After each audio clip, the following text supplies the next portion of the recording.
everyone, today we're going to work on canning butter for a 5-year shelf life. Why would you want to get all this trouble to can butter and really a 5-year shelf life? I hope you stay tuned to hear my tips and tricks on canning butter.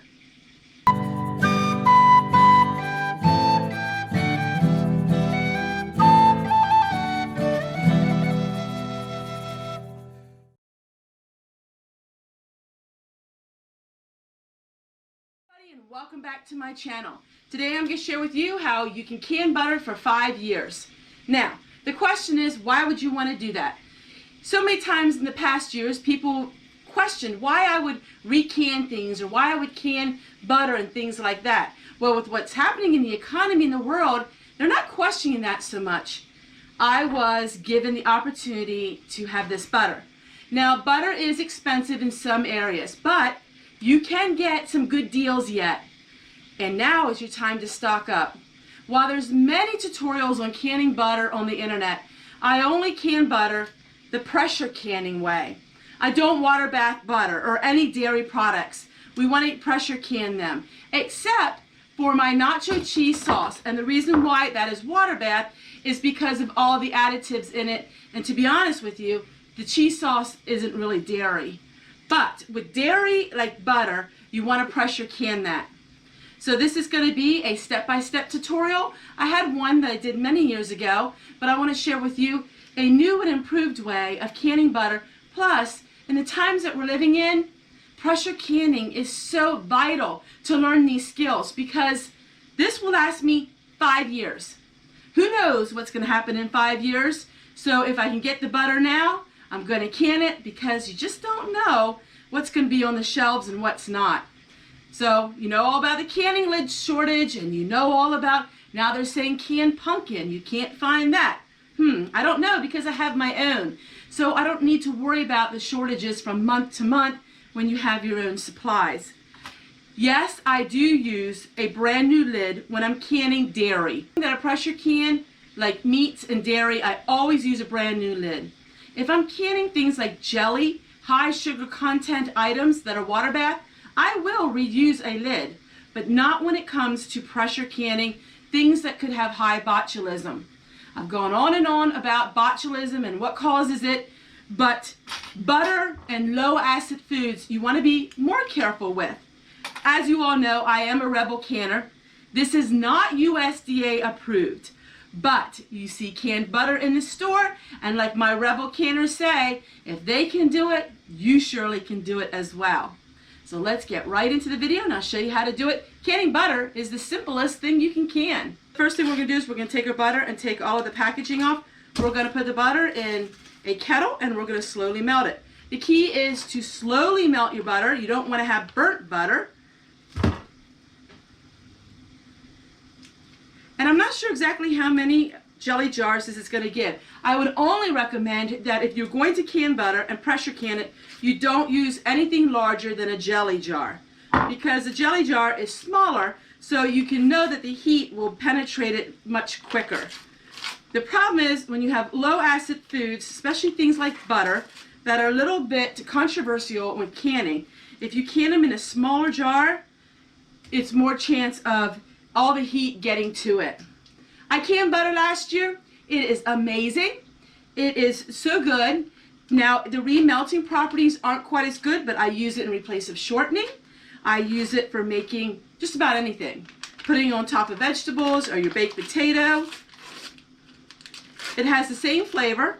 It does not remelt. So I was really concerned about that this summer because, as you know, my out porch gets like 90 degrees, and I wondered if the butter is going to melt and then it's going to get hard again and melt.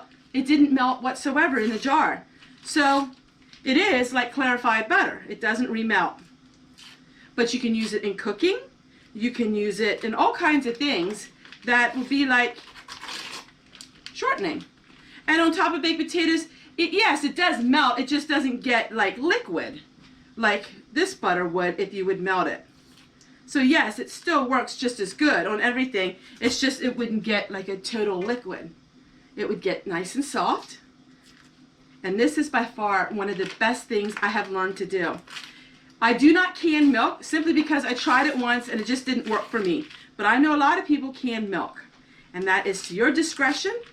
But for me, the butter turned out perfect, and I'm going to continue to do it.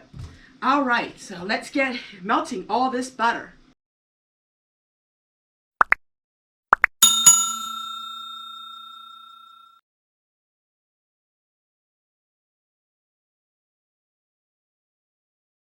All right, so everything is melted.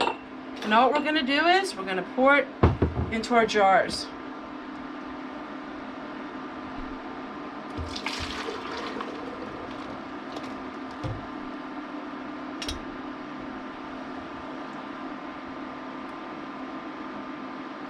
And I will fill it up until, oh, it's going to be maybe 2 inches of headspace. Everybody wants to know precise. I fill it to the neck, and maybe that's an old saying, but the neck is right here. So this is the neck of the jar. That's where I fill my food to. Now you have to do this only for butter. This will not work for margarine. And make sure you have real butter and it's not imitation, because it will not work properly. It has to be real butter. This is grass-fed cows, which is just an added blessing to me. We're going to pressure can this at 11 pounds pressure for 45 minutes.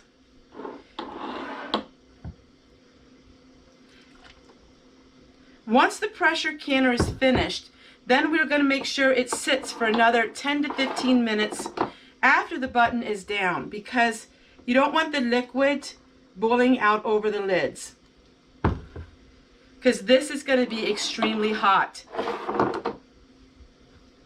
All right, we're going to go ahead and finish filling all these jars. All right, we're going to put them in the canner.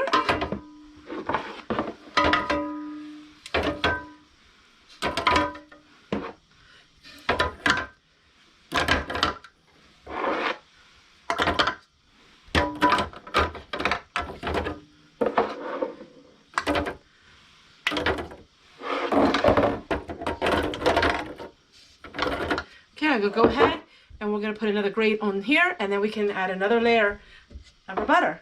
Oh, you see how much water I have in here? It comes to about almost a half with these jars, but you want to put enough of water that's about a third of the way up. At least that's how I do it. And you just put the lid on top, just like that. You can stack pints and anything smaller, double stack. So this makes it very economical. This is my Tefal canner. The reason why I like my Tefal canner is it self-regulates, so that way if it gets too high pressure, it will automatically reduce the pressure in it. So let's just say you accidentally walk away for a little bit, it won't keep building up pressure. Once it reaches a certain level, it will leave some steam out, and that is amazing. All right, we're going to can this for 45 minutes, and I'll show you what we do at the end. Now I'm going to show you what it looks like. You're going to hear a lot of snapping back and forth. That's okay, it's going to do that. It's going to snap back and forth a lot. Sometimes when you're canning liquid, it does that.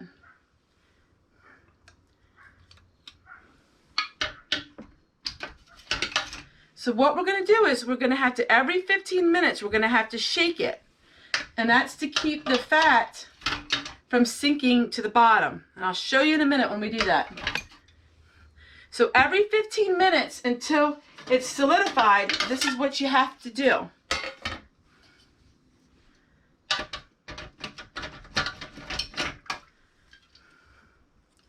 See, right now, the solids are on the bottom and the fat is on the top. I said that the wrong way. So we want to shake it so the fat and the solids mix together. So we're going to go ahead, let me get all these out, and I'll show you what we do.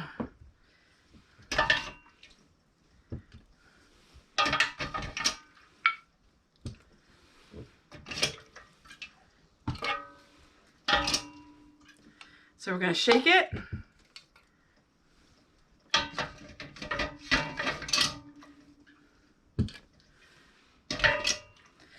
think I had 8 pounds, if I remember right. I think it was like 8 or 6 or 8. I'll have to look back in the video to see. But there you go. That's what it looks like. Now we're going to go ahead.